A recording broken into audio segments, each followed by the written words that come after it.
This is the second straight year the number 4 seed Albany has knocked off the top seed on its own home court. What's your name? Jake. All right, Jake, let's hear a great chest pass across the way. Go for it, buddy. Good, right? The Flyers traveled about 6 hours to get away from the hustle and bustle of Philadelphia. And as you can see, these practices were closed to the public. Scoured Thompson Arena high and low for the one guy with the better haircut than me. And of course, I found him right here, Pierre Maguire. Coach, doesn't matter what the weather conditions are. Friday the 13th, you guys just managed to keep getting wins. Show some of you guys some of your gloves and your balls, your hats. Look at all these autographs. Good stuff. He's checking out his reflection in my head, too, seeing if his hair's good. We will have the story coming up in Spotlight on Sports. All right, not bad. Michaela Schifrin is the youngest to win gold in women's slalom, and her classmates at Burke Mountain Academy watched her ski into history. Scott Fleishman is in East Burke tonight. Hi, Scott. Hi, Darren. We are here in the cafeteria at Burke Mountain Academy. Now, it is school vacation, but there are some students hanging around grabbing something to eat. And yes, some students did get to watch Michaela this morning live on the internet. You know, it was very interesting. She was in first place after that first run, but that second run was pretty scary. It was taking women out of the competition. Michaela slipped in the middle section of that run, but she got it together, and now she's got gold. As Michaela Schifrin was experiencing the twists and turns of her second run in Sochi, the folks at Burke Mountain Academy were along for the emotional ride. I thought she was skiing a level above the other skiers. It was just whether she was going to have, an unfortunate mistake or not. Schifrin is the second Olympic gold medalist to come from Burke Mountain Academy, which brings a sense of pride to current students who hope to one day be future Olympians. We're doing everything kind of that what she's doing, training every day in the rain or the sun.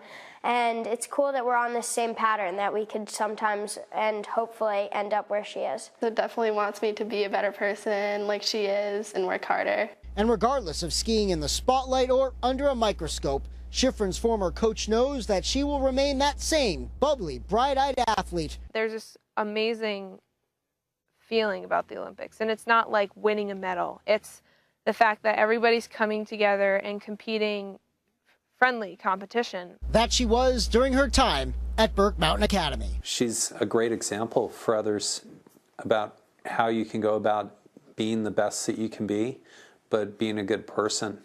And Schifrin is the second gold medalist to come from Burke Mountain Academy. Hard to believe it was just 8 months ago that we spoke to Michaela here right before graduation.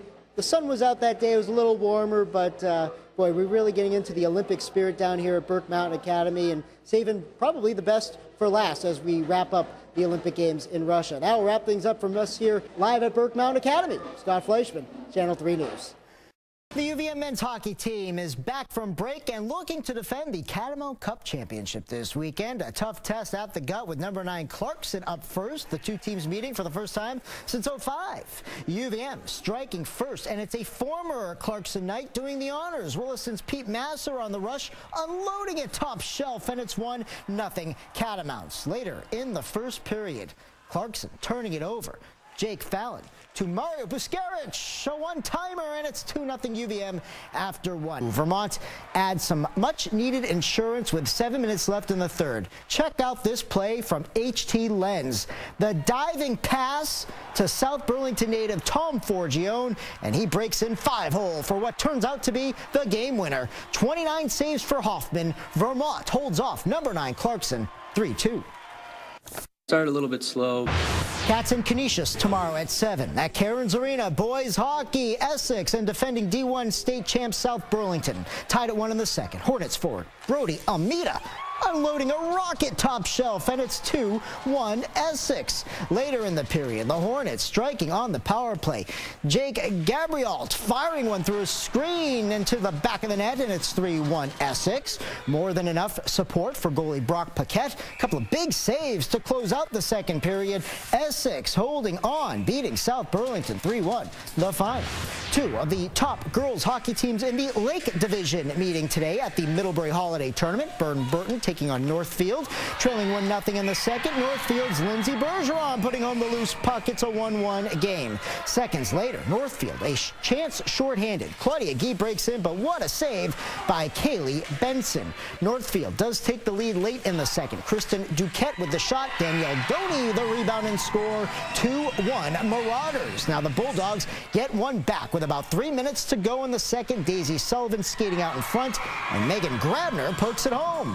This one ends in a 3-3 tie. Both teams are 6-1-1 on the season. Burke Mountain Academy grad Michaela Schifrin finishes third in the Giant Slalom World Cup event in Austria earlier today. That all but cements her spot on the U.S. Olympic team in both the GS and slalom. Schifrin does go for her 5th World Cup slalom win tomorrow. The defending D2 boys state champs Virgins hosting Peoples this morning. The Wolves with a 21-point lead in the first half, keeping the pressure on early in the third quarter. Matt Allen with a couple of jumpers, part of his game-high 21 points. Now the Commodores start to make their run towards the end of the third. Jarrett LaFletch with 2 of his team-high 12 points, and Virgins is down 8 after 3. Fourth quarter, Wesley Medema putting one off the glass. He has 10, and Virgins is now down 1 with less than a minute to go. But Matt Bettis hits 2 huge free throws for Peoples with 15 seconds left, putting the Wolves up 3, 13 for Bettis.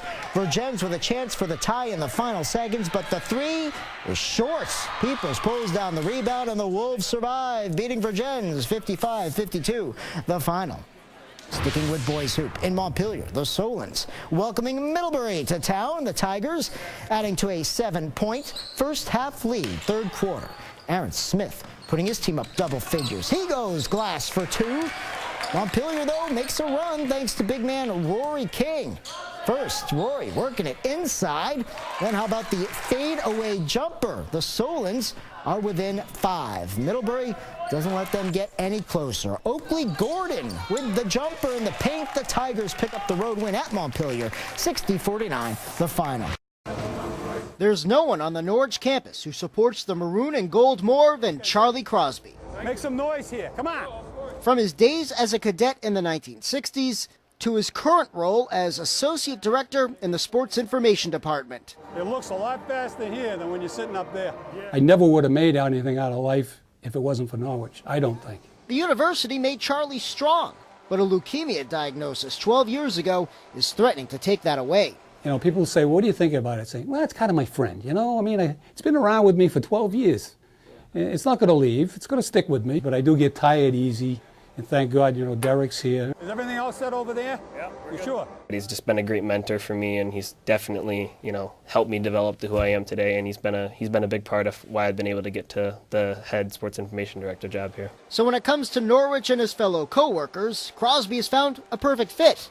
But what he needs right now is an exact match for a bone marrow transplant. Because of my DNA background, there was a 93% chance they'd find a match. They said, well, no problem. Well, I'm in the 7%. My mother said I was one of a kind a long time ago. The university held a bone marrow drive on campus for Charlie 2 winters ago. They didn't find a match for him that day, but they did find a match for a 4-year-old girl. They don't like losing here at Norwich. I feel we accomplished something very important.